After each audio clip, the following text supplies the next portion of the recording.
আরেকটি প্রশ্ন আছে, সেটা হলো টয়লেটে গিয়ে কোরআনে কারীম তেলাওয়াত শোনা অথবা চালানো জায়েজ আছে কিনা। দুটি প্রশ্ন। এক হলো টয়লেটে গিয়ে আমি মোবাইলের MP3 বা MP4 চালায়া হেডফোন দিয়া হোক অথবা প্রকাশ্যে দিয়া হোক আমি টয়লেটে কি করলাম, বসে বসে সময়টা কাজে লাগালাম, তো সেখানে এই তেলাওয়াত চালানো জায়েজ আছে কিনা।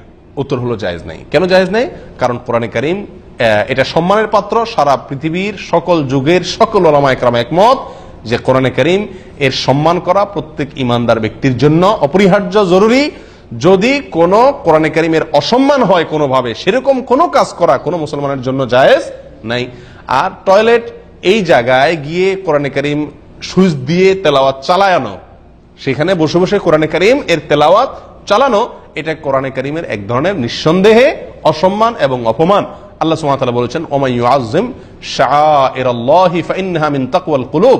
যে ব্যক্তি আল্লাহর নিদর্শনকে সম্মান করে, এটা তার অন্তরের তাকওয়ার লক্ষণ। অতএব কোরআনে কারীম যদি কেউ টয়লেটে গিয়ে আপনার সুইচ টিপে সেখানে বসে বসে চালায়, তাহলে সেক্ষেত্রে এটা কোরআনে কারীম আল্লাহ তাআলার অন্যতম নিদর্শন। আর আল্লাহর এই নিদর্শনকে আপনার সেখানে চালানো, এটাকে প্রকারান্তরে কি করা, অসম্মান করা, বিধায় এটা জায়েজ নাই। তবে বাহিরে কেউ কোরআন তেলাওয়াত চালিয়েছে, অডিও বা ভিডিও, আপনি টয়লেটে আছেন, বসে বসে শুনছেন, এখানে কোনো অসুবিধা নেই, এটাতে কোনো অসুবিধা নাই। কারণ এখানে আপনি অসম্মানের কিচ্ছু নেই। চালানো হচ্ছে কোথায়? বাহিরে। আপনি ভেতরে বসে শুনছেন, কোনো অসুবিধা আছে? নাই।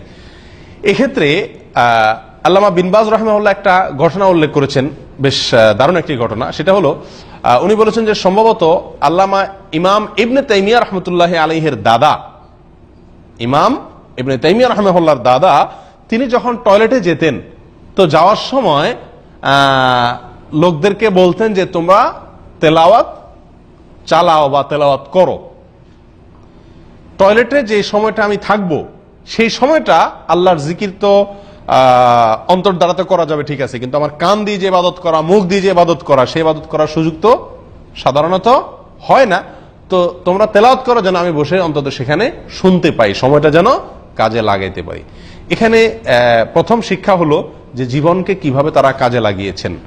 একটি সেকেন্ড, একটি মিনিট, একটি মুহূর্ত সময়কে তারা কি করেন নাই, নষ্ট করেন নাই। আল্লাহর ইবাদত ছাড়া সামান্য কিছু সময় কাটাবেন, সেটাও তারা কল্পনা করতে পারতেন না। সেজন্য তার বৈধ কোনো উপায় খুঁজে বের করার চেষ্টা করতেন যে ওই সময়টাতেও যাতে কি হয়, আমার কোনো না কোনো ইবাদত করার তৌফিক হয়। আল্লাহ তাআলা আমাদের সকলকে জীবনের প্রতিটা মুহূর্তকে এভাবে মূল্যায়ন করার তৌফিক দান করুন। মৃত্যু আসার আগে আগেই আমাদের নেক আমলের পাতাগুলোকে আমরা যেন ভরতে পারি, নেক আমলের পাল্লা যেন ভারী করে নিতে পারি, সেই তৌফিক আল্লাহ তাআলা আমাদেরকে দান করেন। তো এখান থেকে যে জিনিসটি আমরা জানতে পারলাম সেটা হলো টয়লেটে বসে বাহিরের যে কোরআনে কারীমের তেলাওয়াত চালানো হয়েছে বা তেলাওয়াত করা হচ্ছে, সেটা টয়লেটে বসে শোনাতে কোনো কি নাই, অসুবিধা নাই।